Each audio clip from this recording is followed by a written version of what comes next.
एक ऐसा लड़का जिसे पहली फिल्म के बाद कहा था कि ये हीरो नहीं बन पाएगा। इसका चेहरा सुपरस्टार जैसा नहीं है, एक्टिंग काफी वीक है, और वो आज पूरा थिएटर सिर्फ भरता ही नहीं, थिएटर हिला देता है।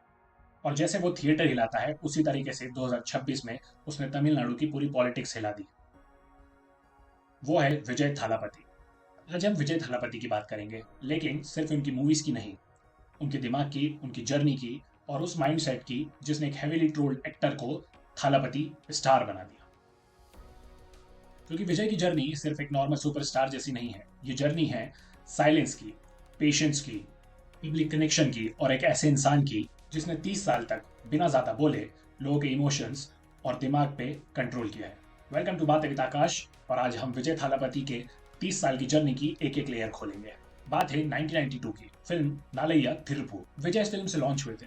फिल्म इंडस्ट्री बैकग्राउंड था, उनके फादर डायरेक्टर थे, पर जैसा मैक्सिमम स्टार किड्स को रिस्पॉन्स मिलता है, ग्रैंड रिस्पॉन्स, वो उन्हें नहीं मिल पाया। उसका पूरा ऑपोजिट मिला। लोग ओपनली उनके लुक्स, एक्सप्रेशंस और स्क्रीन प्रेजेंस का मजाक उड़ाने लगे।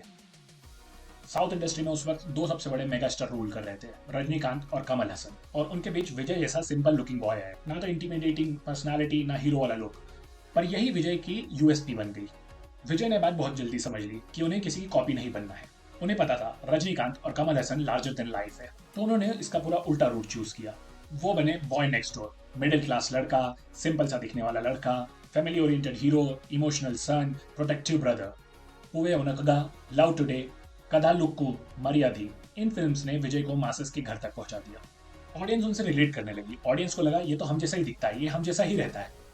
और जब पब्लिक किसी एक्टर में खुद को देखने लगे, तब वहीं से असली स्टार्टअप शुरू हो जाता है। एक बात स्टार्टिंग से उनकी नोटिस करने वाली रहती थी कि विजय इंटरव्यूज काफी कम देते थे।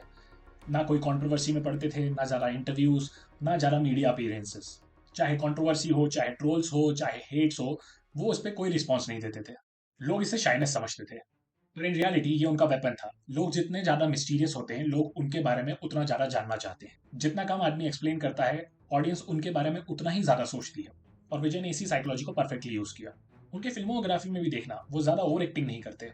वो प्रेजेंस क्रिएट करते हैं उनकी आंखों से, उनके बॉडी मूवमेंट से। थुपक की मूवी की एक फेमस लाइन है उनकी, आई एम वेटिंग। सुनने में काफी सिंपल लग रही है ना, पर यही लाइन जब उन्होंने बोली, तो वो पूरी प्रेजेंस ऑरा क्रिएट कर दिया उन्होंने।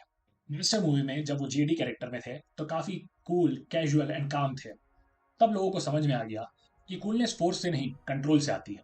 मेरसाल मूवी में जब वो करेक्शन पे एक मोनोलॉग बोलते हैं, तो ना ज्यादा ओवर एक्टिंग, ना ज्यादा ड्रामा, नो लाउड एक्टिंग करी थी उन्होंने। बस आंखों में एंगर दिख रहा था, और ऑडियंस ने उनसे रिलेट कर लिया कि ये सिर्फ डायलॉग नहीं बोल रहा, ये तो हमारी बात बोल रहा है। इसीलिए विजय के डायलॉग सिर्फ डायलॉग्स नहीं रहे, बाकी एक इम्पैक्ट देने लगे ऑडियंस पे। अगर आप विजय की मूवीज ध्यान से देखो, तो बार बार किससे लड़ते हैं? Corrupt politicians, corporate mafia, fake system, powerful elites. मतलब स्क्रीन पे भी वो people versus system narrative set कर रहे होते हैं। कथीरी में farmers issue, corporate greed. Public को लगा ये एक्टर आम आदमी के इशूज सामने ला रहा है। मेरसाल में हेल्थ केयर स्कैम, उसकी एक आइकॉनिक लाइन है, जीएसटी वंदलुम, मेडिकल फ्री आदनो। ये डायलॉग वायरल हो गया था, इवन पॉलिटिकल डिबेट्स तक पहुंच गया था। फिर सरकार में voting corruption, public rights and system manipulation पे उन्होंने बात की। और शायद इसी फिल्म से लोगों को लगा कि विजय आगे चल के पॉलिटिक्स में आ सकते हैं। और लियो में प्योर ओरा, कंट्रोल्ड एग्रेशन, पब्लिक ने एक्टर से ज्यादा लीडर एनर्जी फील की। स्लोली स्लोली विजय का सिनेमैटिक इमेज पॉलिटिकल इमेज बनने लगा था। फैन क्लब्स बहुत सारे एक्टर्स के होते हैं, पर majorly fan clubs movie promote करते हैं। पर विजय के फैन क्लब ने सोशल स्ट्रक्चर बिल्ड किया, विजय मक्कल इयक्कम। शुरू में सबको ये लगा कि ये भी एक नॉर्मल फैन क्लब होगा विजय थालापति का, पर slowly blood donation camps, food drives, educational help, flood relief, ये सब स्टार्ट हुआ। तो सोचो 20 साल तक अगर कोई एक्टर के लोग आपके एरिया में काम कर रहे हैं, हेल्प कर रहे हैं, तो आप उस एक्टर को जब वो पॉलिटिक्स में खड़ा हो रहा है, तो आप उसे एक अनादर कैंडिडेट देखोगे कि अपना आदमी देखोगे? यही जीनियस शायद विजय का था कि वो सिर्फ स्क्रीन पे हीरो नहीं बने, उन्होंने ग्राउंड पे उतरे और ग्राउंड पे भी काम किया। और पॉलिटिक्स में ये इमोशनल इन्वेस्टमेंट गोल्ड की तरह काम करता है। शायद इसीलिए 2026 का इलेक्शंस टीवी के पार्टी जीती। तामिल नागा वेत्री काजकम, टीवी के पार्टी अनाउंस होती है, मीडिया भी इनिशियली लाइटली लेती है कि एक और एक्टर टर्न्ड पॉलिटिशियन आ गया है शायद। पर अंदर ही अंदर विजय का स्ट्रक्चर ऑलरेडी काफी सेट था। फैन क्लब्स कार्ड बन चुके थे, सिनेमा पॉलिटिकल लॉन्च पैड बन चुका था, और पब्लिक इमोशनली कनेक्टेड थी। तमिलनाडु में पॉलिटिक्स इमोशंस पे चलती है, और विजय ने वही कैप्चर कर लिया। फिर आया 2026 तमिलनाडु इलेक्शंस। सब एक्सपेक्ट कर रहे थे डीएमके वर्सेस एआईए डीएमके होगा, पर सडनली टीवी के स्टॉर्म की तरह आ गई। Youth turnout crazy, crowd energy insane, और रिजल्ट्स आप जानती हैं, टीवी के 108 सीट्स ले आई। और यहीं से विजय थालापति अब एक सिर्फ सुपरस्टार नहीं रहे, बल्कि एक फुल फ्लेज पॉलिटिशियन बन गए। और जीतने के बाद हेडलाइंस आने लगी कि can Vijay Thalapathy be next CM, has cinema created another ruler, is Tamil Nadu entering a new era. और अगर तमिलनाडु की हिस्ट्री की बात करें तो इम्पॉसिबल भी नहीं लगता है।